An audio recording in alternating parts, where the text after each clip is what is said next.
శ్రేష్టమైన పరిశుద్ధ నామములో పునరుద్ధానపు ఆరాధన కూడి వచ్చిన మీ అందరికీ ప్రత్యేకమైన వందనాలు తెలియజేస్తున్నాను. పరిశుద్ధ గ్రంథంలో నుంచి 100వ కీర్తన 2వ వచనాన్ని చదువుకుందాం. సంతోషంతో యెహోవాను సేవించుడి, సంతోషముతో యెహోవాను సేవించుడి, ఉత్సాహగానము చేయుచు ఉత్సాహగానము చేయుచు ఆయన సన్నిధికి రండి. ఆయన సన్నిధికి రండి. యెహోవాయే దేవుడని తెలుసుకొనుడి. ఆయనే మన హల్లెలూయా. చదవని లేఖన భాగంలో దేవుని వాక్యంలో రాయబడిన మాట ఏమిటంటే, సంతోషముతో యెహోవాను సేవించుడి, ఉత్సాహగానము చేయుచు ఆయన సన్నిధికి రండి. మనం ఎప్పుడూ కూడా ప్రభు సన్నిధికి ఎలా రావాలంట? సంతోషగానములు చేయడానికి రావాలి. ప్రభు సన్నిధికి ఉత్సాహగానము చేయుచు ఆయన సన్నిధికి రావాలి. సంతోషముతో మనం ప్రభువుని సేవించాలి. మనం ఎందుకు వచ్చాం ఈరోజు ప్రభు సన్నిధికి అంటే, ప్రభువుని సేవించడానికి. ఈ రోజున సకల కోటి పరిశుద్ధులు, భూమి మీద ఉన్నటువంటి సకల కోటి పరిశుద్ధులు, ఈ దినం దేవుడు ఎందుకు ఏర్పాటు చేశాడు మనకి అంటే, ప్రభువుని ఆరాధించడానికి, ప్రభువుని స్తుతించడానికి, ప్రభువుని గణపరచడానికి. మన ప్రభు మహారాజు, రాజులకు రాజు, రారాజు కనుక మన ప్రభువుని స్తుతించి, ఆరాధించి, కీర్తించి, గణపరిచి, గొప్ప చేయడానికి, ఆయన నామమును ఒప్పుకోవడానికి, స్తుతి కీర్తనలతో, ఆయన జయధ్వనులతో, జయ కీర్తనలతో ఆయన కొనియాడుటకు ఈ దినం దేవుడు మన కొరకు ఏర్పాటు చేసి ఉన్నాడు. దేవునికి స్తోత్రం. 6 దినములు మీరు కష్టపడవలెను, 7వ దినమున మీరు పరిశుద్ధ సంఘముగా కూడుకొనవలెను. దేవునికి స్తోత్రం. ఇది దేవుని ఆజ్ఞ. ఈ రోజున ప్రభువుని స్తుతించడానికి సకల కోటి పరిశుద్ధులు ప్రతి ప్రాంతంలో, ప్రతి గల్లీలో, ప్రతి ఊర్లో, ప్రతి దేశంలో కూడా, ప్రపంచమంతా మీరు ఏ మూలకు వెళ్ళినా, యావత్ ప్రపంచమంతా ఈ దినమున ఎక్కడ వాళ్ళు అక్కడ పొద్దున లేచి వారికి ఉన్న సమయాలను బట్టి, ఆరాధన టైమింగ్స్ని బట్టి వారు సిద్ధపడి త్వరగా రెడీ అయ్యి వారి సంఘాలకు వెళ్ళిపోతూ ఉంటారు. వారి సంఘాలకు వెళ్ళి ఏం చేస్తున్నారు? వారు ప్రభువుని స్తుతిస్తున్నారు, కీర్తిస్తున్నారు, ఆరాధిస్తున్నారు, మహిమపరుస్తున్నారు, గాన ప్రతిగానములు చేయొచ్చు, చప్పట్లు కొడుతూ, జయకీర్తనలు చేయొచ్చు, దేవుని మహిమపరుస్తూ ఉన్నారు. దేవుని సన్నిధికి పరిగెత్తుకొని వెళుతూ ఉన్నారు. ఎందుకు అనంటే, ఆయన మనలను పుట్టించెను, మనము ఆయన వారము, ఆయన ప్రజలము, ఆయన మేపు గొర్రెలము, కృతజ్ఞతార్పణలు చెల్లించుచు ఆయన గుమ్మములోనికి ప్రవేశించుడి, కీర్తనలు పాడుచు ఆయన ఆవరణంలోనికి ప్రవేశించుడి. ఎలా రావాలంటే దేవుని సన్నిధికి? కీర్తనలు పాడుచు, కృతజ్ఞతార్పణలతో దేవుని మనం గణపరచడానికి, స్తుతించడానికి, ఆరాధించడానికి, ప్రార్థించడానికి మిక్కిలి అనుకూలమైన సమయం. కనుక దేవుని సన్నిధిలో మనం ఆనందముతో, సంతోషముతో రావాలి. ఎలా రావాలి? ఉత్సాహంతో రావాలి. కొంతమందికి సంతోషం ఎక్కడ అంటే లోక సంబంధమైన కార్యక్రమాలు, లోక సంబంధమైన ఆడంబరాలు, లోక సంబంధమైన ఆచారాలు, లోక సంబంధమైన మనుషులు, వాటితో సహవాసం. కనుక మనకు ఉన్న ఒకే ఒక ఆధారమైన, ఆశ్రయమైన వాడు మన ప్రభువైన యేసుక్రీస్తు. చూడండి, పరిశుద్ధ గ్రంథంలో నుంచి మనం ఒక వాక్య భాగం చూస్తున్నట్లయితే, కీర్తనాకారుడైన దావీదు అంటాడు, ఈయన రాజు. ఎవరైనా రాజు, కీర్తనాకారుడు రాజు. ఈ రాజాది రాజు, ఈ యొక్క రాజు ప్రభువైన దేవుణ్ణి తన హృదయములో, తన మనస్సులో కొలువైన రారాజుని ఆరాధిస్తూ అంటున్నాడు. 45వ కీర్తన మొదటి వచనాలు చదువుదాం.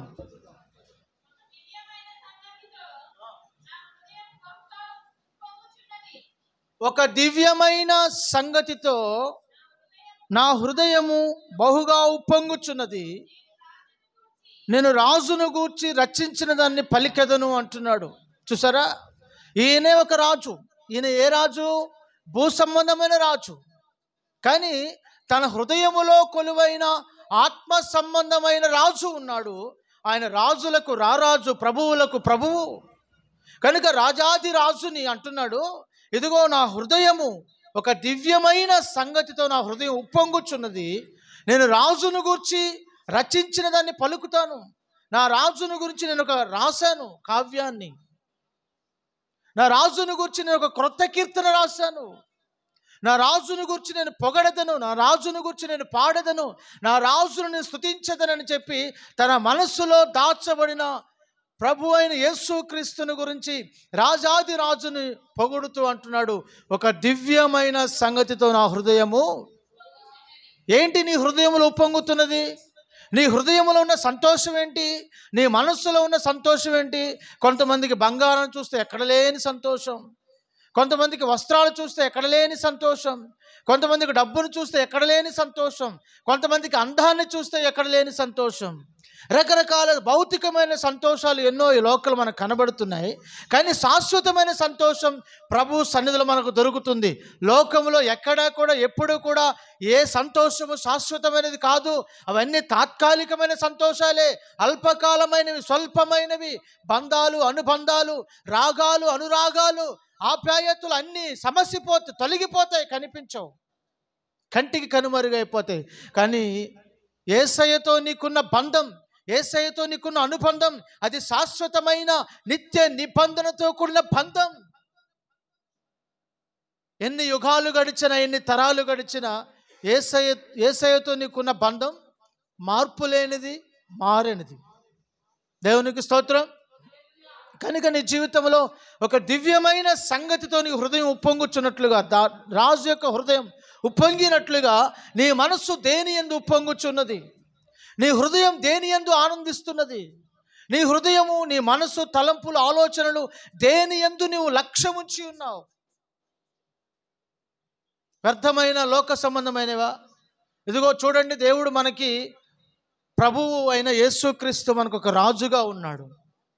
ఒకటి పరసంబంధమైన రాజు ఉన్నాడు, రెండు భూ సంబంధమైన రాజు ఉన్నాడు. భూ సంబంధమైన రాజు ఎవరు? సైతాను, దయ్యం.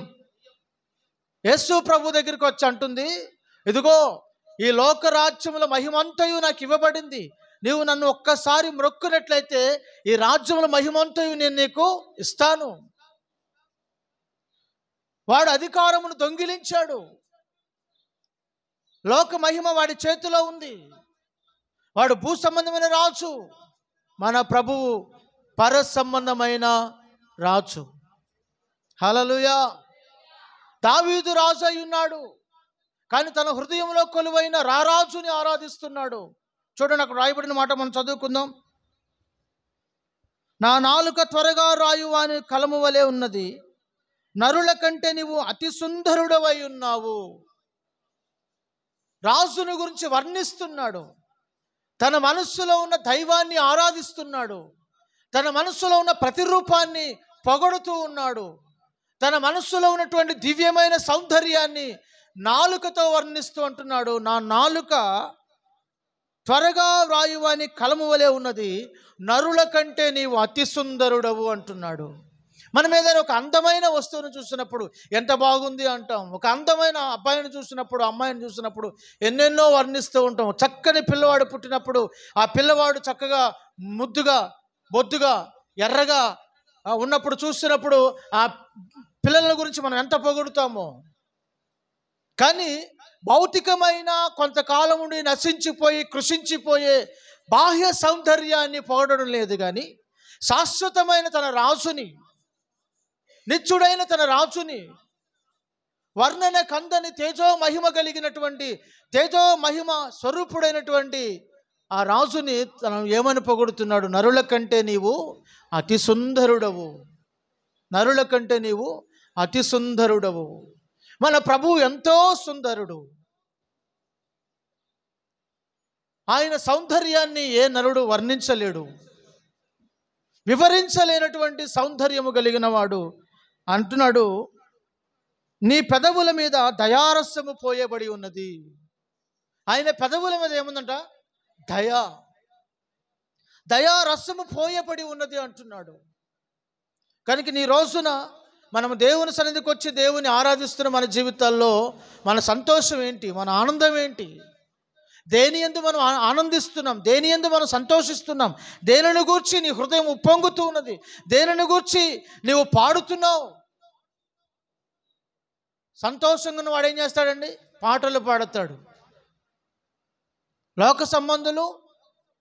లోక సంబంధమైనటువంటి పాటలు పాడుతారు.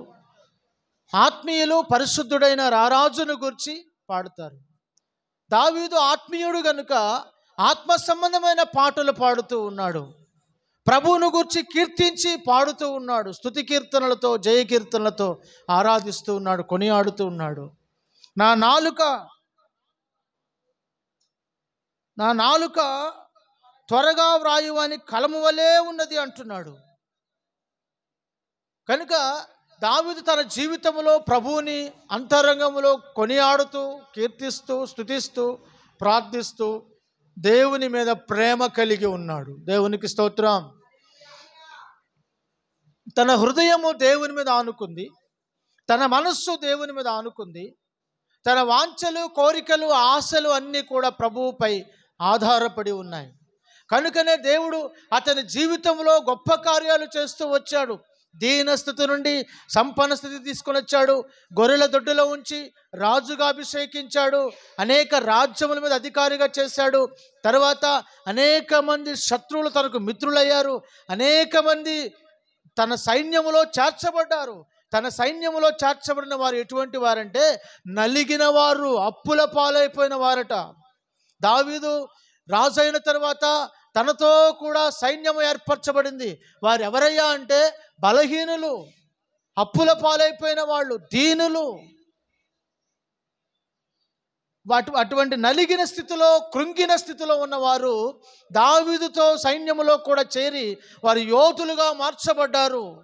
దావీదుకు నమ్మకమైన సైన్యముగా ఉన్నారు. దేవునికి స్తోత్రం. హల్లెలూయా. యోగ్యులైన వారిని దేవుడు తనకు జతపరిచాడు. కారణం, తాను దేవుని ప్రేమిస్తున్నాడు కనుక దేవుడు తనకు సమస్తమును సమకూర్చి నడిపిస్తున్నాడు. అందుకని రోమీయులకు రాస్తున్న పత్రికలో పౌలు అంటాడు, దేవుని సంకల్పము చొప్పున పిలువబడిన వారికి, అనగా ఆయనను ప్రేమించు వారికి. ఆ మాట చదవండి. అపోస్తలుడైన పౌలు రోమీయులకు రాస్తున్న పత్రిక 8వ అధ్యాయము 26వ వచనము. 28. 28వ వచనం. దేవుని ప్రేమించు వారికి, అనగా ఆయన సంకల్పము చొప్పున పిలువబడిన వారికి మేలు కలుగుటకే సమస్తమును సమకూడి జరుగుచున్నవని ఎరుగుదుము. దేవునికి స్తోత్రం. హల్లెలూయా. దేవుడు నిన్ను ప్రేమించాడు. మరి నువ్వు యేసుని ప్రేమిస్తున్నావా? నువ్వు దేవుని ప్రేమిస్తున్నావా? వ్యక్తులను ప్రేమిస్తున్నావా? కొందరు మనుషుల్ని ప్రేమిస్తూ ఉంటారు దేవుని ప్రేమించాల్సిన దానికి బదులుగా. ఈ లోకంలో ప్రథమ స్థానం దేవునికి మాత్రమే ఇవ్వాలి. నువ్వు దేవుని నిశ్చయముగా మంచి మనసాక్షితో ప్రేమిస్తున్నట్లయితే దేవుడు నీకు సహాయం చేస్తాడు. తాను దేవుని ప్రేమించు వారికి అని స్టార్ట్ చేశాడు. అనగా ఆయన సంకల్పము చొప్పున పిలువబడిన వారికి సమస్తం మేలు కలుగుటకే సమకూడి జరుగుచున్నవి. దేవునికి స్తోత్రం. హల్లెలూయా. కనుక నీవు దేవుని సన్నిధిలో ఆనందించగలుగుతున్నావా? ప్రభువుని స్తుతించడానికి వచ్చిన నీ జీవితంలో ఎలా వస్తున్నావు దేవుని సన్నిధికి? కొంతమంది చూడండి, చాలా బాధతో, కృంగిన స్థితిలో, అవమానాల మధ్యలో, కన్నీళ్లతో ప్రభు సన్నిధికి వస్తారు. దేవుడు వారిని ఆనందింపజేస్తాడు. వారి యొక్క బాధలు, కష్టములు, ఇబ్బందులు, అవమానాలు, నిందలు, అప్పులు, ఇరుకులు, సమస్యలన్నిటి నుంచి విడిపించిన తర్వాత వారు ఎలా ఉంటారో తెలిసిన? చాలామంది కడవరి దినాల్లో కొంతమంది మాత్రమే కృతజ్ఞత కలిగి ఉన్నారు. కానీ అనేక మంది కృతజ్ఞత లేని వారుగా ఉన్నారు. కృతజ్ఞత లేని వారు లక్షలలో, కోట్లలో పడి ఉన్నారు. నీవు దేవుని ఎడల అచంచలమైనటువంటి ప్రేమ కలిగి, విశ్వాసం కలిగి, కృతజ్ఞత కలిగి ఉండాలి. చూడండి, మీ వీధులలో ఒక చిన్న కుక్కపిల్ల తిరుగుతుంది అనుకోండి, దాని తల్లి చనిపోయింది అనుకోండి, లేదా దాన్ని పట్టించుకోకపోతే ఆ చిన్న కుక్కపిల్లను నువ్వు చేరదీసి అంత ముద్ద పెట్టి చలికి కాపాడబడినట్లుగా దాని మీద ఒక గోని కప్పావు అనుకోండి, ఇక మరుసటి రోజు నుంచి నీ ఇల్లు విడిచిపెడుతుందా? నిన్ను దాటి వెళ్తుందా? నువ్వు రాగానే నీ కోసం నువ్వు బయటకు వెళితే నీ కోసం ఎదురు చూస్తూ ఉంటుంది. నువ్వు రావడమే ఆలస్యం, నీ మీద పడి నాకుతూ ఉంటుంది చేతుల పైకెత్తి. కారణం ఏంటి తెలుసునా? నిన్ను తన యజమానుడు అనుకుంటుంది, నీ ఇల్లు నాది అనుకుంటుంది, ఈ ఇంటికి నేను కాపలా ఉండాలనుకుంటుంది, ఇది నా సొత్తు అనుకుంటుంది. ఒక్క పూట భోజనం పెట్టినా, ఒక్క పూట తిండి తిన్నా, ఒక్క రాత్రి దాని చలి ఆగినటువంటి దానికే అది కృతజ్ఞత కలిగి ఉంటుంది. నీ జీవితంలో దేవుడు ఎన్ని మేలులు చేశాడు, ఎన్ని అద్భుతాలు చేశాడు, ఎన్ని ఆశ్చర్య కార్యాలు చేశాడు, ఎన్ని ఘనమైన కార్యాలు చేశాడు. ఏ మనుషుడు చేయలేని గొప్ప కార్యాలు దేవుడు నీ జీవితంలో చేస్తే నువ్వేమంటావు తెలుసునా? పెట్టినరోజు పెళ్ళికూడు, పెట్టినరోజు చావుకూడు అన్నట్లుగా ఉంటుంది నీ పరిస్థితి. దేవుడు నాకేం చేశాడని చెప్పి మాట్లాడేవారు చాలామంది ఉన్నారు. ఈరోజు నువ్వు సజీవంగా ఉన్నావు, ఈరోజు నువ్వు ఆరోగ్యంగా ఉన్నావు, ఈరోజు నువ్వు మాట్లాడగలుగుతున్నావు, ఈరోజు నువ్వు బ్రతికి ఉన్నావు అంటే అది దేవుని కృప. ఆయన కృప తప్ప వేరేది లేదు. ఆయన దయా సంకల్పమును బట్టి నువ్వు జీవిస్తున్నావు. నీకంటే మంచివారు, నీకంటే అందచందాలు కలిగిన వారు, నీకంటే తెలివి కలిగిన వారు, నీకంటే విద్యావంతులు, నీకంటే ఆస్తిపరులు ఈ సంవత్సరం ప్రారంభంలో నీతో ప్రారంభించిన వాళ్ళు ఇప్పుడు నీతో ఉన్నారా? కానీ దేవుడు నిన్ను సజీవులుగా ఉంచి ఉన్నాడు కనుక నీవు దేవునికి ఎంత కృతజ్ఞుడవై జీవించాలి. కనుక దేవునితో నువ్వు అనుబంధం కలిగి బంధాన్ని ఏర్పరచుకొని విడనాడని ఒక స్నేహ బంధాన్ని ప్రభువుతో నువ్వు కలిగి ఉండి, అయ్యా నీ నుండి నన్ను వేరు చేసేది ఏదైనా అది శాపమగునుగా, కానీ ప్రభువుతో ఒక నిత్య నిబంధనలు చేసుకోగలుగుతున్నావా? నిన్ను దేవుని దూరపరిచేది ఏదైతే ఉందో దానిని నువ్వు గుర్తించి దూరం చేయగలుగుతున్నావా ఈరోజు? కనుక ప్రభువుని సంతోష గానములతో, స్తుతి కీర్తనలతో నువ్వు స్తుతించడానికి, ఉత్సాహగానము చేయటానికి నువ్వు ప్రభు సన్నిధికి రావాలి. దేవునికి స్తోత్రం. హల్లెలూయా. 84వ కీర్తన 2వ వచనం చదువుకుందాం. 84వ కీర్తన 2వ వచనం చదువుకుందాం. యెహోవా మందిర ఆవరణమును చూడవలనని నా ప్రాణము ఎంతో ఆశపడుచున్నది, అది సొమ్మసిల్లుచున్నది.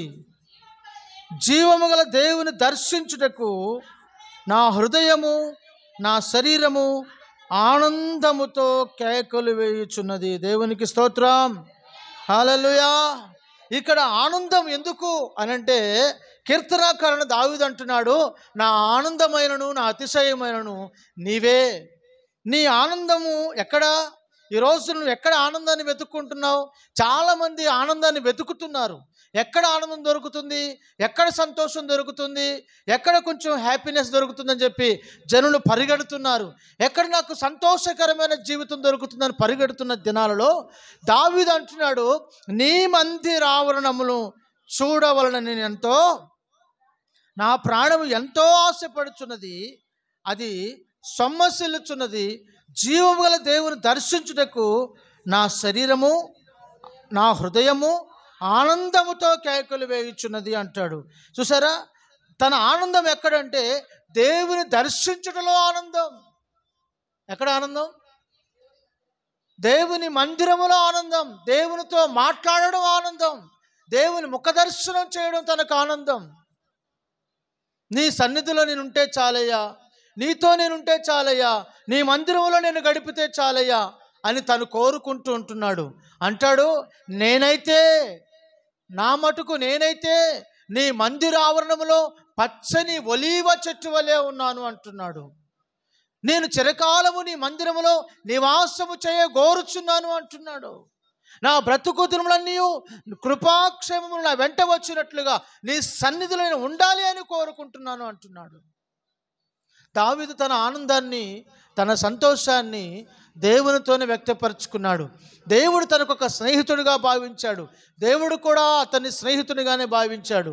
చూసారా, దేవుని వాక్యంలో రాయబడిన మాట ఏమిటంటే, యేసు ప్రభు అన్నారు, నేను మిమ్మల్ని దాసులని పిలవక స్నేహితులని పిలుస్తున్నాను అన్నాడు. ఈ రోజున దేవుడు నీకు దేవుడిగా ఉండకూడదు. దేవుడు నీకు ఎలా మారాలో తెలుసునా? స్నేహితుడిగా మారాలి. దేవునికి స్తోత్రం. నీ హృదయ వాంఛలు, నీ కోరికలు, నీకు ఇష్టమైనవన్నీ కూడా నీ ఎవరికి చెప్పుకుంటావంటే తల్లికి కూడా చెప్పని చెప్పని విషయాలు, తండ్రికి కూడా చెప్పని విషయాలు నీ బెస్ట్ ఫ్రెండ్కి నువ్వు చెప్పుకున్నట్లుగా ఈ రోజున దేవాది దేవుడు, ప్రభువులకు ప్రభు అయిన యేసుక్రీస్తు నీ జీవితంలో, నీ హృదయంలో ఎలా ఉండాలో తెలుసునా? ఒక బెస్ట్ ఫ్రెండ్గా ఉండాలి. ఎలా ఉండాలి? ఒక మంచి స్నేహితుడిగా ఉండాలి. ప్రాణ స్నేహితుడిగా నువ్వు ఎంచుతున్నావా? ఈ రోజున ప్రాణము కంటే ప్రియముగా నువ్వు దేవునిని వాంఛించగలుగుతున్నావా? నీ హృదయంలో, నీ హృదయము తప్పిన చెందాలి. దేని కొరకు? నేను ఆయన చూడాలి, నేను ఆయన దగ్గరకు వెళ్ళాలి, నేను ఆయనతో మాట్లాడాలి, ఆయన లేకుండా నేను జీవించలేను అని ప్రభువు కూడా కోరుకుంటున్నాడు. నీ ముఖము నాకు కనబడనిమ్ము, నీ స్వరము నాకు వినబడనిమ్ము. నా ప్రియురారా, నిష్కళంకురాలా అని పిలుస్తున్నాడు ఆయన. కనుక దేవుడు నిన్ను తన ప్రేమతో పిలుస్తున్నాడు నీ ముఖము చూడాలని. ఈ రోజున ఉదయకాలం లేచి నీ ముఖము ఎవరికో చూపించి, నేను వాళ్ళ ముఖం చూశాను, వీళ్ళ ముఖం చూశాను తిట్టుకుంటున్నావేమో.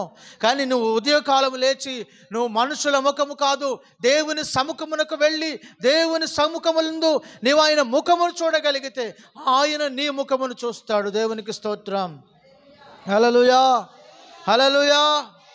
చూడండి, దేవుని వాక్యం 4వ వచనంలో రాయబడిన మాట, నీ మందిరమునందు నివసించు వారు ధన్యులు, వారు నిత్యము నిన్ను స్తుతించెదరు. నీ వలన బలమునందు మనుషులు ధన్యులు, యాత్ర చేయు మార్గములు వారికి అతి ప్రియములు. వారు నానాటికి బలాభివృద్ధి నొందుచు ప్రయాణము చేయుదురు. దేవునికి స్తోత్రం. వారిలో ప్రతి వాడును సియోనులో దేవుని సన్నిధిలో కనబడును అంటున్నాడు.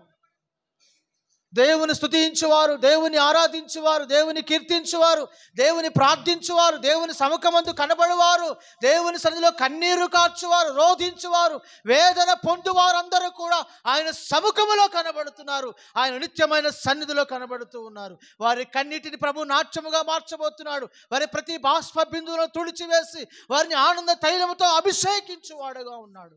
హల్లెలూయా. ఆయన సన్నిధిలో నిత్యమైన ఆనందం, ఆయన సన్నిధిలో నిత్యమైన సంతోషం. నీవు ఆయన సన్నిధిలో సంతోషాన్ని వెతకాలి.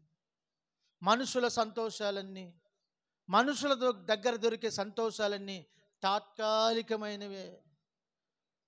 ఏదైనా ఆనందం దొరికింది అనుకునే లోపే ఆంక్షలు పెడతారు. నా భర్త నన్ను బాగా ప్రేమిస్తున్నాడు అని అనుకునే లోపే నీ భర్త ఏమని తెలుసునా? నువ్వు ఎక్కడికన్నా వెళ్ళు కానీ దేవుని మందిరానికి వెళ్ళొద్దు అంటాడు. అర్థమైందా? ప్రతి మనిషి ప్రేమలో స్వార్థం కనబడుతుంది. ప్రతి మనిషి ప్రేమలో ఆంక్షలు ఉంటాయి. కానీ దేవుని ప్రేమలో, దేవుని ప్రేమ నిస్వార్థమైన ప్రేమ. నీకు ఏ హద్దులు పెట్టేది కాదు. ఆయన ప్రేమ ఎంతో శాశ్వతమైనది, విలువైనది. దేవునికి స్తోత్రం. హల్లెలూయా. కనుక నీ జీవితంలో నీ హృదయము ఆనందించాలి, నీ శరీరము ఉల్లసించాలి. సొమ్మసిల్లిన జీవితాన్ని నువ్వు కలిగి ఉండాలంటే, నువ్వు సొమ్మసిల్లకి నడిచిపోవాలనుకుంటే నువ్వు ప్రభు సన్నిధిని ఆనందించాలి. దేవుని వాక్యం రాయబడింది యెషయా గ్రంథంలో. అంటాడు, యెహోవా కొరకు ఎదురు చూచువారు నూతన బలమును పొందుదరు, వారు సొమ్మసిల్లక అలయక వారు పరిగెత్తదురు. సొమ్మసిల్లక అలయక పరిగెత్తదురంటే ఎవరు? దేవుని కొరకు ఎదురు చూసేవారు. నా దేవా, నా ప్రభువా, నా రక్షక, నీ యందు నా హృదయము ఆనందిస్తూ ఉంది, నీ కొరకు నేను వేచి ఉన్నాను, నా జీవితంలో నీవు ఏదైనా చేయుటకు సమర్థుడవని నీవు ఆయన కొరకు కనిపెట్టుకొని ఎదురు చూడగలిగితే నీ జీవితంలో ఆయన ఏమైనా చేయగలడు. ఎవరో రాశారు ఒక పాట, ఏమైనా చేయగలవని అని రాశారు. మరి నీవు ఆ పాట పాడుతున్నావు, మంచిదే. కానీ నీ జీవితంలో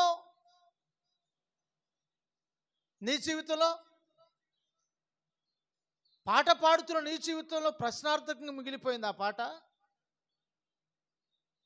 నువ్వు పాడడం కంటే కూడా ఆ పాటను అనుభవించి పాడడం ఇంకా ఉత్తమం. యెహోవా ఉత్తముడని రుచి చూసి తెలుసుకోవాలట. ఎలా తెలుసుకోవాలంట? రుచి చూసి తెలుసుకోవాలంట. మా హోటల్లో బిర్యానీ మంచిగా ఉంటుంది, రండి తినండి అంటే పోయి తినొస్తాం. తిన్న తర్వాత ఏం చెప్తాం? బాగుంటే బాగుందని చెప్తాం, బాగోపోతే బాగోలేదని చెప్తాం. మనుషులు మెప్పించే వాళ్ళైతే బాగోపోయినా బాగుందంటారు. కానీ నీతిమంతుడు, యథార్థవంతుడు ఉన్నది ఉన్నట్టుగా చెప్తాడు. ఎవరికి భయపడ్డు, ఎక్కడా భయపడ్డు. ముక్కుసూటిగా వెళ్ళేవాడు లోకమంతా విరోధులే. ముక్కుసూటిగా మాట్లాడేవాడికి ఊరంతా శత్రువులే తయారవుతారు కదా. అవును. ఎందుకని? నిజాయితీగా మాట్లాడతాం, ఎవరికి భయపడక మాట్లాడతాం, ఎవరిని మెప్పించడానికి మాట్లాడం. కనుక మన జీవితంలో దేవుని వాక్యం రాయబడిన ప్రకారము నీతిమంతుడు సింహము వలె ధైర్యంగా ఉంటాడంట. నీతిమంతులు ఎలా ఉంటారు? ధైర్యంగా ఉంటారు, సింహంలాగా. వీధిలో కనబడుతున్న గజ్జికుక్కను చూసి భయపడి, వీధిలో వెళుతున్న గజ్జికుక్కను చూసి భయపడి, మరుగుతున్న కుక్కను చూసి భయపడి, కొంతమంది ఉంటారు మరుగుతూనే ఉంటారు. మరుగుతున్న కుక్కల్ని ఏం చేయాలి? రాయి తీసుకొని కొడితే అది నీ మీదకి వస్తుంది. పెంట మీద రాయి వేసామనుకో అది మన మీద పడుతుంది. కనుక మనం ఆ విధంగా ఉండకూడదు. మౌనంగా ఉంటే ఊరుకుంటే ఊరు దాటిపోతాం అన్నట్లుగా ఉండాలి. దేవునికి స్తోత్రం, హల్లెలూయా. కనుక ఎవరిని చూసి భయపడవలసిన అవసరం మనకు లేదు. ఎందుకంటే మనం నీతి నిమిత్తం పిలువబడిన వారం, దైవ చిత్తము చేయడానికి పిలువబడిన వారం, దేవుని ఆనందాన్ని అనుభవించడానికి పిలువబడిన వారం. కనుక మనల్ని ఎవడు ఏమీ చేయడు. మనం భయపడవలసిన అవసరం లేదు. మనం నీతిగా, నిజాయితీగా, పరిశుద్ధంగా, యథార్థంగా ప్రభువుని ఆరాధిస్తూ మన అంతరంగమందును బాహ్యమందును దేవుని దివ్య స్వభావమును ధరించుకొని ప్రభు కొరకు ఒక శ్రేష్టమైన విలువైన జీవితం చేయగలిగితే దేవుడు గొప్ప కార్యాలు మన జీవితంలో చేస్తాడు. ఆమేన్, హల్లెలూయా. కనుక దేవుని వాక్యంలో మరొక వాక్యాన్ని చూద్దాం. 42వ కీర్తన 1వ వచనం, 2వ వచనం.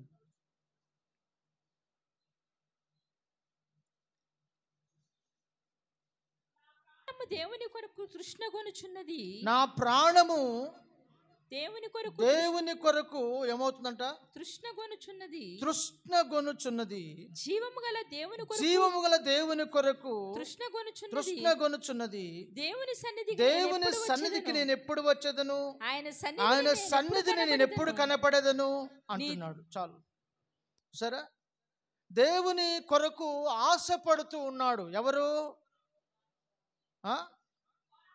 కోరాహు కుమారులు. కోరాహు కుమారులు రాసినటువంటి కీర్తన ఇది. దైవ ధ్యానము అంటున్నాడు. ఇది దైవ ధ్యానం. ఈ దైవ ధ్యానములో వారు ధ్యానములో ఉన్నారు. ఏంటి ఆ ధ్యానం? వారి యొక్క ఆశ, వారి తృష్ణ ఏంటంటే దుప్పి నీటి వాగుల కొరకు ఆశపడినట్లు దేవాని కొరకు నా ప్రాణము ఆశపడుతున్నది. అది సొమ్మసిల్లుచున్నది, తృష్ణగొని ఉన్నది. దేని కొరకు తృష్ణ? దేని కొరకు ఆశ? దేని కొరకు సమసిల్లిపోతున్నావు? దేని కొరకు నీవు అంతగా పరితపిస్తున్నావు? దేని కొరకు నువ్వు దప్పిగా కొంటున్నావు అంటే అంటాడు, నీ మీద ఆశ చేత. దేని మీద? నీ కొరకు. ఒకడు మంచం పట్టాడు, మంచానికి అతుక్కుపోయి నాకు జ్వరం వచ్చిందని చెప్పి మంచానికి అతుక్కుపోయాడు. వాడికి ఎందుకు వచ్చింది జ్వరం అని పరిశీలన చేస్తే వాడికి ఒక ఆశ ఉంది, పనికిమాలిన ఆశ. ఆ ఆశ నిమిత్తం మంచానికి అతుక్కుపోయాడు. తండ్రి కబురు పంపించాడు. ఆ సహోదరి వచ్చి నాకు వంట చేసి పెడితే నేను లేస్తానన్నాడు.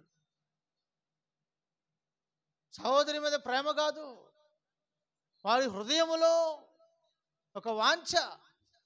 ఈ రోజున అనేక మంది శరీర సంబంధమైన వాంఛలు, కోరికలు, వాటి మీద తృష్ణ, వాటి మీద ఆశ, వాటి మీద ధ్యాస, వాటి మీద మనస్సు, వాటి మీద లగ్నం, వాటి మీదనే దృష్టి. పడుకున్నా, కూర్చున్నా, లేచిన అనుక్షణం అదే తలంపు. తుచ్చమైన వాటి మీద కాక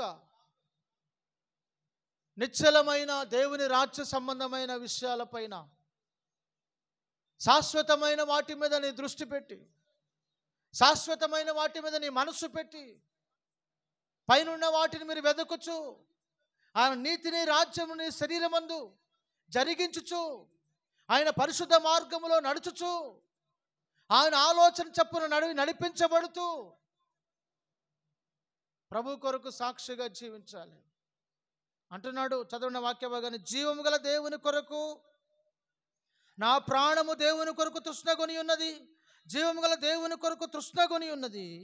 దేవుని సన్నిధికి నేను ఎప్పుడు వచ్చేదను, ఆయన సన్నిధి నేను ఎప్పుడు కనబడదను. రాత్రింబగళ్ళు నా కన్నీళ్లు నాకు అన్నపానములాయెను. దేవుని కొరకు ఎంత ఆశ. ఈ రోజున దేవుని సన్నిధికి రావాలంటే ఎంత కష్టం. అమ్మో, దేనికైనా కష్టపడరు, కానీ దేవుని సన్నిధికి రావాలంటే కొంతమందికి ఎంత కష్టమో. బలవంతంగా వస్తుంటారు. ఎవడు రమ్మను నిన్ను? నా తండ్రి సన్నిధికి బలవంతంగా ఎవడు రమ్మన్నాడు నిన్ను? నా తండ్రి ఇంటికి నీవు సంతోషగానములతో, మనం చదువుకున్నాం కదా మొదటి అధ్యాయంలో, మొదటిసారి 100వ కీర్తన 2వ వచనంలో, ఉత్సాహగానము చేయొచ్చు. అలా రావాలి దేవుని సన్నిధికి. సంతోషంతో రావాలి, ఆర్భాటంతో రావాలి, కృతజ్ఞతార్పణలతో రావాలి. అక్కడ చూడండి, రాసిన మాటలను చదవండి. సంతోషముతో యెహోవాను సేవించుడి, ఉత్సాహగానము చేయుచు ఆయన సన్నిధికి రండి. యెహోవాయే దేవుడని తెలుసుకొనుడి. ఆయనే మనలను పుట్టించెను, మనము ఆయన వారము, ఆయన ప్రజలము, ఆయన మేపు గొర్రెలము. కృతజ్ఞతార్పణలు చెల్లించుచు ఆయన గుమ్మములోనికి ప్రవేశించుడి. కీర్తనలు పాడుచు ఆయన ఆవరణలో ప్రవేశించుడి. ఆయనను స్తుతించుడి, ఆయన నామమును గణపరచుడి. యెహోవా దయాళుడు, ఆయన కృప నిత్యముండును, ఆయన సత్యము తరతరములుండును గాక. ఆమేన్. దేవుని సన్నిధిలోనికి నువ్వు వచ్చుచూ ఉన్నప్పుడు స్తుతి కీర్తనలతో, ఆనందోత్సాహంతో, సంతోషగానముతో రావాలి తప్ప చాలామందికి దిగులుతో, విచారంతో, బాధతో, ఎందుకు వచ్చిన కర్మరా, ఎప్పుడు వదిలిపెడతాడో, వెళ్ళిపోదామా, ఇంటికి వెళ్ళి ముద్ద తిని గుట్టుకుని పడుకుందామా అని చెప్పి ఆశలతో రాకూడదు.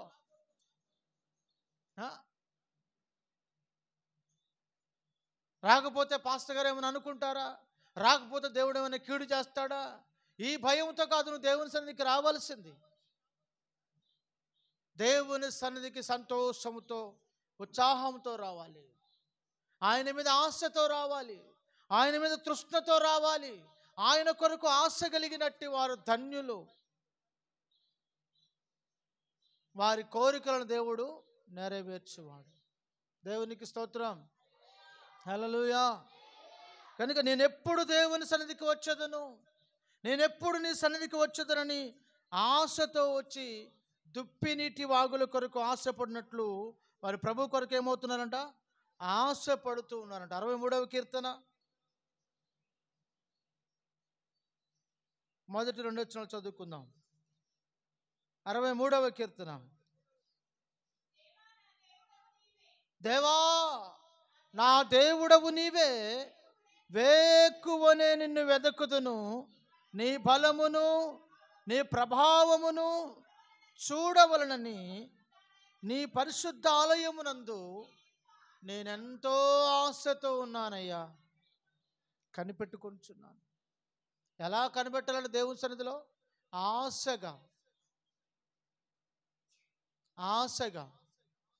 నీ ఇంటి ముందున్న కుక్క ఏం చేస్తా తెలిసిన, కనిపెట్టుకుని ఉంటుంది. దేనికోసం?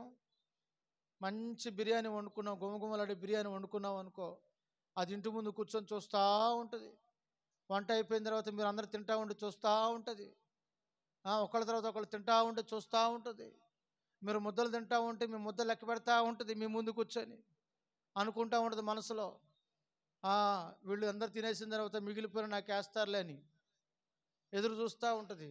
కొంతమంది మొత్తం మింగేసి ఏం కొంచెం కూడా మిగల్చకుండా ప్లేట్ కూడా నాకేసి ఇంటి ముందు ఒక చెయ్యి అవతలకని చెప్తారు ఉంటారు. కుక్క ఆశ గుండ్రాయితో తీరిందంట. దేంతో? దానికి పెట్టబోగా చిన్న రాయి ఒకటి తీసుకొని, గుండ్రాయి తీసుకొని నెత్తి మీద గుండు మీద కొడతారు దాన్ని. కుక్క ఆశ దేంతో తీరిందంట?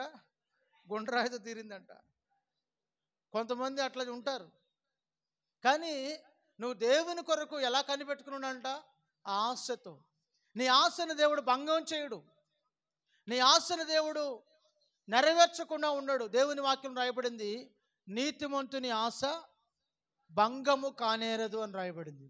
కనుక దేవుడు నిజముగా నువ్వు దేవునిపైన ఆశలు పెట్టుకుంటే నీ ఆశలు దేవుడు తీరుస్తాడు. గుండ్రాయిలతో కొట్టి పంపించేవాడు కాదు నా దేవుడు. దేవుని స్తోత్రం, హల్లెలూయా. దేవుడు గుండ్రాయితో కొట్టి నిన్ను పంపించేవాడు కాదు. నా దేవుడు నీ ఆశలను నెరవేర్చేవాడు అంటున్నాడు. ఏమంటున్నాడు అక్కడ వాక్యంలో? దేవా నా దేవుడవు నీవే, వేకువనే నేను నిన్ను వెదకెదను, నీ బలమును నీ ప్రభావమును చూడవలనని నీ పరిశుద్ధ ఆలయమునందు నేనెంతో ఆశతో కనిపెట్టుకొని ఉన్నాను. నీళ్లు లేక ఎండి ఉన్న దేశమందు నా ప్రాణము నీ కొరకు తృష్ణగొని ఉన్నది. నీ మీద ఆశ చేత నిన్ను చూడవలన నా శరీరము కృషించుచున్నది. దేవునికి స్తోత్రం, హల్లెలూయా. దేవుని మీద ఆశ చేత ఆయన శరీరం కృషించిపోతుందంట. కీర్తనాకారుడు రాస్తున్నాడు ఆ కీర్తన. దేవుని మీద ఆశ, దేవుని మీద వాంఛ, దేవుని మీద కోరిక, దేవుని మీద ప్రాణం అంతా ఎదురు చూస్తూ ఉంది. ఈ రోజున దేవుని కొరకు ఎదురు చూస్తున్నావు. ఏముందండి, నాకు చాలా అప్పులు ఉన్నాయి, 1,00,000 రూపాయలు ఇస్తే చాలు దేవుడు నాకు, నా అప్పులన్నీ తీర్చుకొని బయటపడతాను. అదే నా ఆశ అండి. ఏం లేదండి, నేను ఇల్లు కట్టుకోవాలని ఆశపడుతున్నాను, నా ఇల్లు కట్టుకుంటే చాలండి. నాకు ఉద్యోగం లేక బాధపడుతున్నానండి, ఉద్యోగం వస్తే చాలండి, అదే నా ఆశ. అందుకే దేవుని మందిరానికి వస్తున్నాను. మా అమ్మాయికి పెళ్ళి అవ్వట్లేదండి, ఎన్ని సంబంధాలు చూస్తున్నా పెళ్ళిళ్ళు అవ్వట్లేదు, మా అమ్మాయికి పెళ్ళి అయితే చాలండి, అందుకోసం దేవుని సందుకు వస్తున్నాను. ఇలా రకరకాల కారణాలతో దేవుని సందుకు వచ్చేవారు ఉన్నారు. అయినను నా దేవుడు ప్రేమ కలిగిన వాడు, నీతి కలిగిన వాడు కనుక ఆ ఆశలు కూడా తీరుస్తున్నాడు. కానీ దేవుని హృదయంలో ఉన్న ఆశను తీర్చేవారు కనిపించడం లేదు సంఘంలో. వారి ఆశలు తీర్చుకోవడానికే వస్తున్నారు కానీ దేవుని హృదయవాంఛను ఎరిగిన వారు, దేవుని యొక్క కోరికను జరిగించేవారు లేరు. దేవునికి స్తోత్రం, హల్లెలూయా. కనుక జీవము గల దేవుని దర్శించడానికి నీవు దేవుని దగ్గరికి రావాలి. ఇర్మియా గ్రంథం 15వ అధ్యాయము 16వ వచనం. ఇర్మియా గ్రంథం 15వ అధ్యాయము 16వ వచనం. నీ మాటలు నాకు దొరకగా నేను వాటిని భుజించితిని. సైన్యములకు అధిపతియగు యెహోవా దేవా, నీ పేరు నాకు పెట్టబడెను గనుక నీ మాటలు నాకు సంతోషమును, నా హృదయమునకు ఆనందమును కలుగజేసి ఉన్నది. దేవునికి స్తోత్రం, హల్లెలూయా. ఇక్కడ దేవుని వాక్యం మనం చూస్తున్నాము. ఇక్కడ ఒక ప్రవక్త తన హృదయములో ఉన్న సంతోషాన్ని తెలియజేస్తున్నాడు. ఏమంటున్నాడు అంటే, ఇదిగో నీ మాటలు నాకు దొరకగా వాటిని నేను భుజించి తిని. ఇర్మియా తన జీవిత కాలములో ప్రభు యొక్క మాట తనకు ఎంతో ఆశీర్వాదకరంగా ఉంది. ప్రభు మాటను గురించి తను అంతరంగములో దేవుని వాక్యమునకున్న శక్తి ప్రాధాన్యతను కలిగిన వాడై ఆనందముతో చెప్తున్న మాట ఏంటంటే, నాకు నీ మాటలు దొరికాయి, నీ మాటలు నాకు దొరకగా నేనేం చేశానంటున్నాడు, వాటిని భుజించాను. కనుక మన జీవితంలో దేవుని మాట నీవు తీసుకొనగలుగుతున్నావా? దేవుని మాట నీవు నీ హృదయానికి, నీ జీవితానికి అన్వయించగలుగుతున్నావా? ఈ రోజున దేవుని మాట నీకు సంతోషాన్ని కలుగజేస్తుందా? దేవుని మాటలు నీకు ఎలా ఉన్నాయి? 103వ కీర్తన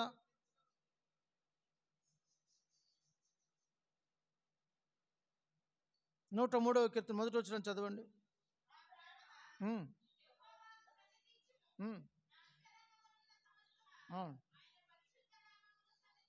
చాలు. ఈ రోజున దేవుని సన్నిధిలో నీవు హృదయములో సంతోషించగలుగు దేవుని మాటను బట్టి, దేవుడు చేసిన ఉపకారములను బట్టి నువ్వు సంతోషించగలుగుతున్నావా? ఇర్మియా అంటున్నాడు, నీ మాటలు నాకు దొరకగా నేను వాటిని భుజించి తిని, సైన్యములకు అధిపతియగు యెహోవా పేరు నాకు పెట్టబడును గనుక నీ మాటలు నాకు సంతోషమును, నా హృదయమునకు అవి ఆనందమును కలుగచేయుచున్నాయి. దేవుని మాట నీకు ఆనందంగా ఉందా? దేవుని మాట నీకు సంతోషంగా ఉందా? దేవుని మాట నీకు వినసొంపుగా ఉందా? దేవుని మాట నీకు ఆశీర్వాదకరంగా ఉందా? కొందరికి దేవుని మాటలు చేదుగా ఉంటాయి. దేవుని మాటలు కొంతమందికి ఎలా ఉంటాయి? చేదుగా ఉంటాయి. కొందరికి దేవుని మాటలు అదోలా అనిపిస్తాయి, ఇరిటేషన్ కలిగించేవిగా ఉంటాయి.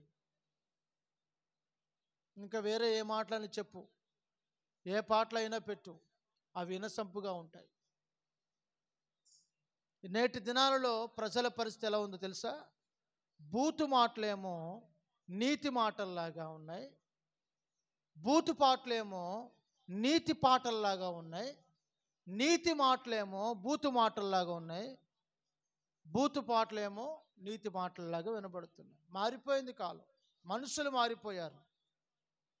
కనుక దేవుని మాటలు నాకు దొరకగా నేను వాటిని భుజించి తిని అంటున్నాడు, నా హృదయమునకు అవి ఆనందమును కలుగ చేయుచున్నాయి అంటున్నాడు. దేవునికి స్తోత్రం, హల్లెలూయా. నేను వాటిని తినివేశాను అంటున్నాడు. తినివేయడం అంటే అర్థం ఏంటి? తినడం అంటే అర్థం ఏంటంటే వాటిని స్వీకరించడం. తినివేయడం అంటే అర్థం ఏంటి? స్వీకరించడం, అంగీకరించడం. దేవుని మాటలు నేను స్వీకరిస్తున్నాను, దేవుని మాటలు నేను తీసుకున్నాను, దేవుని మాటలు నేను అన్వయిస్తున్నాను, దేవుని వాక్యానుసారంగా నేను జీవిస్తున్నాను అంటున్నాడు. దేవునికి స్తోత్రం, హల్లెలూయా, హల్లెలూయా. నేను ఎప్పుడైతే నీ మాటల జాడలలో, నీ మాటల మార్గములో, నీ వాక్యపు అనుచరణలో నడుస్తున్నానో అది నాకు సంతోషం, అది నాకు మార్గం, అది నాకు దీపం, అది నాకు వెలుగు అంటున్నాడు. నీ వాక్యము నా పాదములకు, నీ వాక్యము నాకు మార్గం, చీకటిలో అది నాకు త్రోవ చూపుచున్నది. దేవునికి స్తోత్రం. దేవుని మాటలను నువ్వు తీసుకొని హృదయానికి ఆపాదించాలి, మనస్సుకు ఆపాదించాలి. అప్పుడు నీవు ప్రకాశవంతముగా మార్చబడతావు, జయ జీవితాన్ని చేయగలుగుతావు, శ్రేష్టమైన జీవితాన్ని చేయగలుగుతావు. దేవునికి స్తోత్రం, హల్లెలూయా. కనుక దేవుని మాటల యందు ఆనందం, దేవుని మాట యందు సంతోషం. ఆయన మాట చెవిపడగానే నువ్వు చెవియొగ్గి ఆలకించాలి. నీ దేవుడైన యెహోవా మాటలు, ఆజ్ఞలు నువ్వు ఎలా పాటించాలంట? నీ దేవుడైన యెహోవా మాట నువ్వు శ్రద్ధగా వింటే నీకు ఆశీర్వాదం. ఎలా వినాలి? ఎలా వినాలి? కొంతమంది ఉంటారు గడ్డం కింద చేయి పెట్టుకొని ఉంటారు, కొంతమంది నిద్రపోతాయి ఉంటారు, కొంతమంది కాళ్ళు చాపుకొని ఉంటారు, కొంతమంది తలక వెనక పెట్టి ఉంటారు, కొంతమంది బైబిల్ కాళ్ళ మీద పెట్టుకుని ఉంటారు, కొంతమంది కాళ్ళు అటు ఇటు చాపుకొని ఉంటారు. వాళ్ళ ఇష్టం. రకరకాల భంగిమలలో రకరకాల ఆసనాలన్నీ ఇక్కడ చూపిస్తూ ఉంటారు. భూమి మీద లేని ఆసనాలన్నీ ఇక్కడ చూస్తూ ఉంటాం. అప్పుడు దేవుని మాట శ్రద్ధగా విన్నట్లా? నీ దేవుడైన యెహోవా మాట నువ్వు ఎలా వినాలంట? శ్రద్ధగా, భయభక్తులు కలిగి, ఎంతో జాగ్రత్తగా నువ్వు ఆలకించాలి. ఆ మాటలు నిన్ను జీవింపచేస్తాయి, ఆ మాటలు నీ జీవితాన్ని కడతాయి, ఆ మాటలు నీకు ఆశీర్వాదకరంగా మారుతాయి, ఆ మాటలు నిన్ను బలపరుస్తాయి. కృంగినప్పుడు ఆ మాటలు నువ్వు నిరాశల నిస్పృహలలో కృంగినప్పుడు, దిగజారినప్పుడు, వేదనలో కన్నీళ్లలో నువ్వు బాధించబడుతున్నప్పుడు ఆ మాటలు నీకు ఆదరణ కలుగ చేస్తాయి, నిన్ను లేవనెత్తుతాయి. దేవునికి స్తోత్రం, హల్లెలూయా. నిన్ను బలపరిచి తృప్తిపరుస్తాయి. దేవుని మాటకు శక్తి ఉంది, జీవం ఉంది. ఆయన మాట జీవింప చేయునది, శక్తినిచ్చున్నది. Praise the lord. హల్లెలూయా. మరొకటి చూద్దాం, చూడండి. పరిశుద్ధ గ్రంథం రోమీయులకు రాసిన పత్రిక 14వ అధ్యాయం 17వ వచనం. త్వరగా చదవాలి. రోమీయులకు రాసిన పత్రిక 14వ అధ్యాయం 17వ వచనం. దేవుని రాజ్యం భోజనము పానము కాదు గాని నీతియు సమాధానము పరిశుద్ధాత్మ యందలి ఆనందం. ఏంటంట? ఏమంటున్నాడు?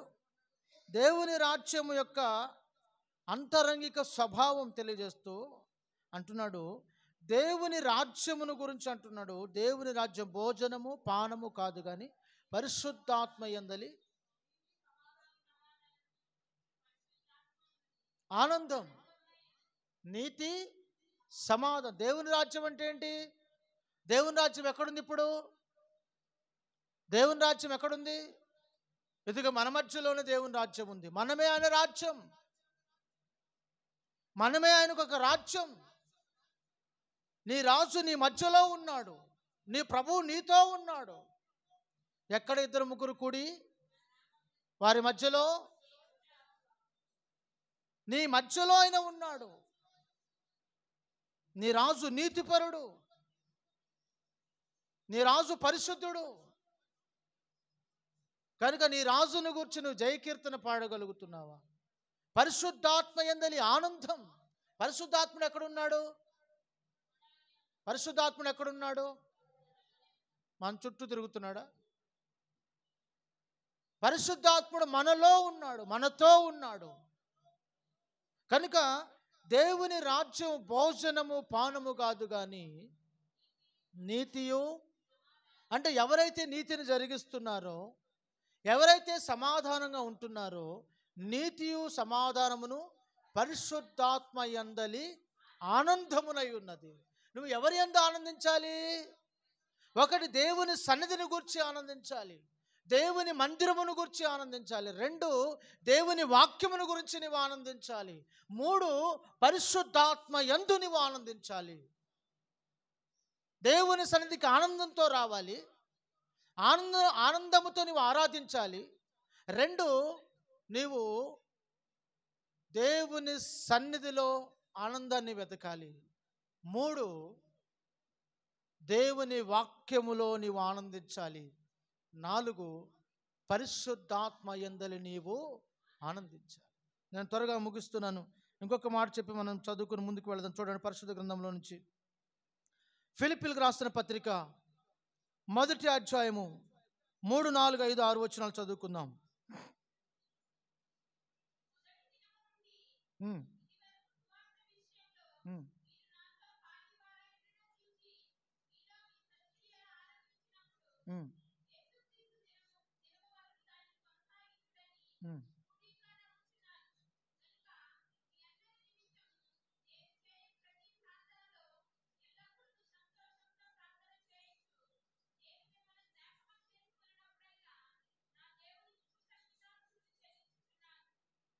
దేవునికి స్తోత్రం. హల్లెలూయా.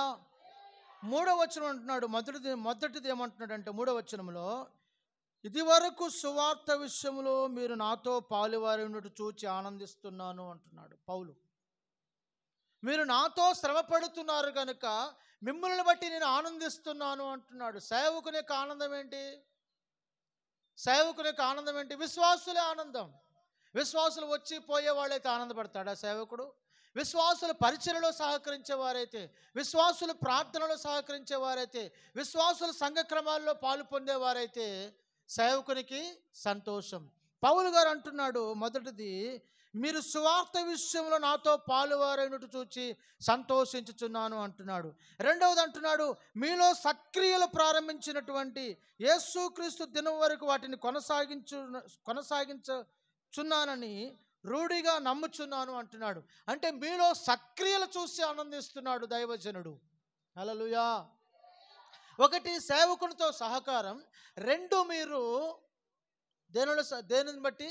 మీలో సత్క్రియలను చూచి. సత్క్రియలు అంటే మంచి క్రియలు, మంచి అలవాట్లు, మంచి పద్ధతులు, మంచి మాట తీరు, మంచి నడవడిక, మంచి జీవితం, సాక్ష్య జీవితం. ఇదే కదా మాకు ఆనందం.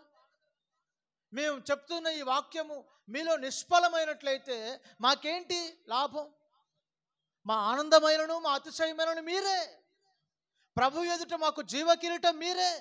కనుక మీరు ఎలా ఉండాలని కోరుకుంటున్నాడు పౌలు గారు అంటే, సత్క్రియలు గలవారై.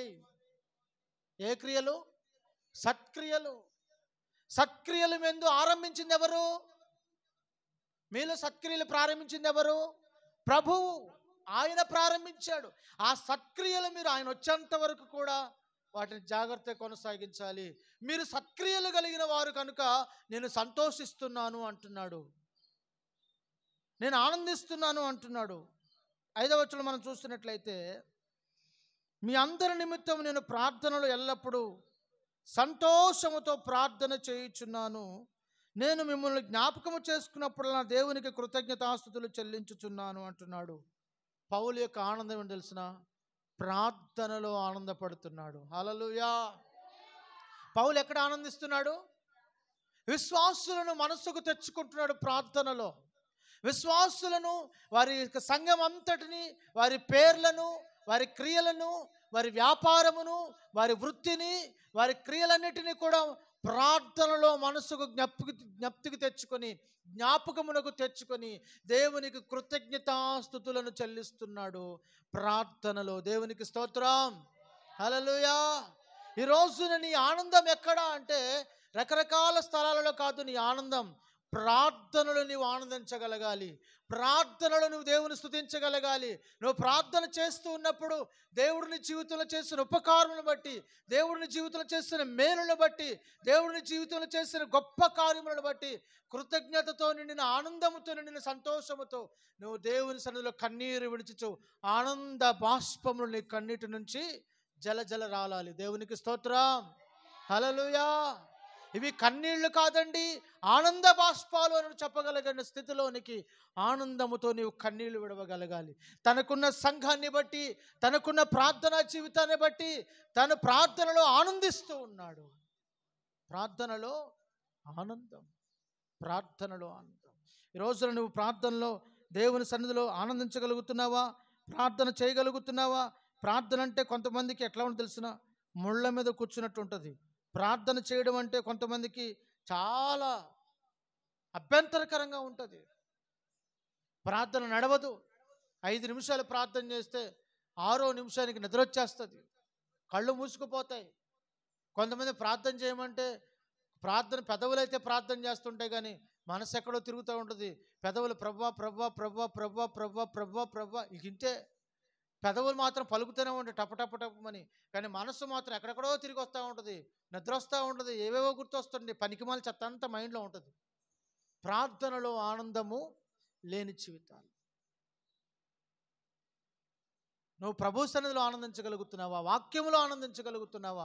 స్తుతించుటలో ఆనందించగలుగుతున్నావా? ప్రార్థించుటలో నీవు ఆనందించగలుగుతున్నావా? పరిశుద్ధాత్మ యందలి ఆనందం నీకుందా? చివరిగా ఒక్క మాట చెప్పి నేను ముగిస్తాను. చూడండి, పరిశుద్ధ గ్రంథంలోంచి ఫిలిప్పీలకు రాసిన పత్రిక 1వ అధ్యాయం 6వ వచనం, 26వ వచనం.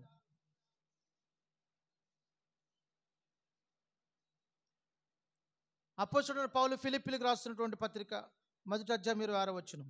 మీరు విశ్వాసమునందు, చదవండి.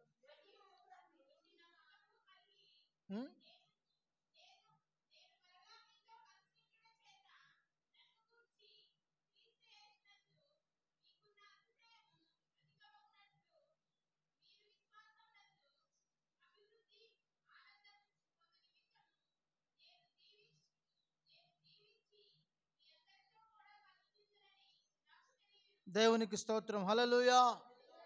మీరు విశ్వాసమునందు అభివృద్ధియు ఆనందమును పొందు నిమిత్తము అంటున్నాడు.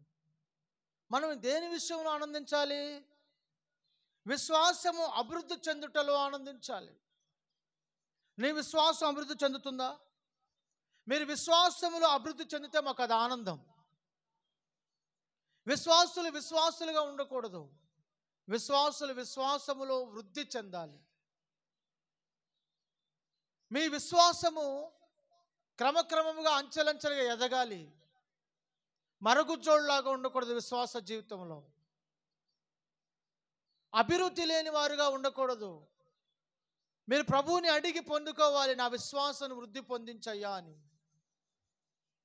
నా విశ్వాసం వృద్ధి పొందించు ప్రభు అని ప్రభువుని అడగాలి. మీరు విశ్వాసములో అభివృద్ధి చెందడం అది మాకు ఆనందం అంటున్నాడు. చాలామంది ప్రతి చిన్నదానికి తలనొప్పి వచ్చినా, కడుపు నొప్పి వచ్చినా, వాంతి వచ్చినా, కుటుంబంలో చిన్న సమస్య వచ్చినా, భార్య భర్తల మధ్య సమస్య వచ్చినా, పిల్లలకు బాగోపోయినా వెంటనే ఫోన్ కొట్టు, ప్రార్థన చెయ్యి, మా కోసం మీరు ఉపవాసం ఉండండి పాస్టర్ గారు, మా కోసం మీరు ఒకసారి గట్టిగా గట్టిగా గట్టిగా 3 సార్లు చెప్తారు, గట్టిగా గట్టిగా ప్రార్థన చేయండి అయ్యా. ఎలా చేయాలంట? మా కొరకు మీరు గట్టిగా ప్రార్థన చేయండి పాస్టర్ గారు, అయిపోతే మేము దేవుని కానుక. ఆహా, ఆశ చూపించి దైవజనులకు ఆశ చూపించి చేసే ప్రార్థనలు, వారి విశ్వాసం ఏమైంది? సన్నగిల్లిపోయింది. వారి విశ్వాసం బలహీనమైపోయింది. అందుకే దేవుని వాక్యం రాయబడింది, కొందరు విశ్వాసమును తొలగిపోయారంట, కొందరు విశ్వాస భ్రష్టులు అయ్యారంట, కొందరు విశ్వాసము నుండి తొలగిపోయి నానా బాధలు పడుతున్నారంట. విశ్వాస విషయంలో వాడబద్దలైపోయిన వారి వలె ఉన్నారంట. కొందరు అవిశ్వాసము చేత సస్తున్నారు. విశ్వాసము లేని మూర్ఖతరం, విశ్వాసము కనుగొందునా, విశ్వాసము లేని జీవితాలు, విశ్వాసంలో అభివృద్ధి చెందలేని జీవితాలు, విశ్వాసంలో కట్టబడలేని జీవితాలు, విశ్వాసంలో ఎదగని జీవితాలు, విశ్వాసంలో ఫలభరితంగా మార్చబడని జీవితాలు. విశ్వాసి పేరుకు మాత్రమే విశ్వాసి, కానీ విశ్వాసం లేదు, దేవుని మీద నమ్మకం లేదు. ఎన్ని మార్గాలు ఎతుకుతారో, ప్రార్థన చేస్తారు, కన్నీరు కారుస్తారు, ఏడుస్తారు, చివరికి ఏమని మాట్లాడ తెలుసిన, నాకు ముందే తెలుసు ఇది జరగదని, నేను ముందే అనుకున్నా ఇది అవదని. మరి చేసిన ప్రార్థన ఎందుకు చేశావు? పెదవులతో ప్రార్థన చేశావు, మనసు మాత్రం దాని మీదే పెట్టావు. దేని మీద? ఇది జరగదో, ఇది అవ్వదో, ఈయన మారడో, ఈయన రాడు, ఈయన ఇంతే, అదంతే, ఇది ఇంతే, అదంతే, ఇంతే సంగతులు. అర్థమైందా? అవిశ్వాసం గుండెలలో గూడు కట్టుకుపోయింది. మీరు విశ్వాసం ఉందేమవ్వాలి, వృద్ధి చెందాలి. దేవుడు నా కట్లు తెంపుతాడు, దేవుడు నన్ను విడిపిస్తాడు, దేవుడు ఈ బానిసత్వం నుంచి విడిపిస్తాడు, దేవుడు నాకు విడుదలిస్తాడు, నా నిరీక్షణకర్త నన్ను సిగ్గుపరచడు అని విశ్వాసమందు వృద్ధి పొందుచు, విశ్వాసమునందు నువ్వు ఆనందించుచు, విశ్వాసమును నువ్వు అభివృద్ధి పొందుచు, నీ విశ్వాసం నీకు ఆనందాన్ని పుట్టించునుగాక. నీ విశ్వాసమును చూచి నీవే సంతోషించుదువుగాక. ఆమేన్. అందరూ మోకరించుని ప్రార్థన చేసుకుందాం. ప్రభు హస్తాలకు అప్పగించుకొని, ప్రభు సన్నిధిలో నుండి నీవు సమర్పించుకొని, ప్రభువా నా విశ్వాసమును వృద్ధి పొందించు, నా ఆనందమును నీవై ఉన్నావు తండ్రి అని ప్రభు చేతులకు అప్పగించుకొని అందరూ ప్రార్థన చేసుకోవాలి. అందరూ స్వరమెత్తి సంతోషముతో నిన్ను ఆరాధించాలయ్యా. ఇది నాకు ఆనందం. నీ మీద ఆశ చేత నా హృదయం సొమ్మసిల్లిపోవాలి. మనుషుల మీద ఆశలు కాదు. నాతో ఉన్నవన్నీ, నాకు ఇచ్చినవన్నీ తాత్కాలికమైనవే. నీ ఒక్కడవే శాశ్వతమైన దేవుడు. నా ఆనందం, నా అతిశయం నీవే. నీ మీద ఆశ చేత నేను కనుగొని, నీ మీద ఆశ చేత నేను ఎదురు చూస్తున్నానయ్యా, తృష్ణ కలిగి ఉన్నానయ్యా.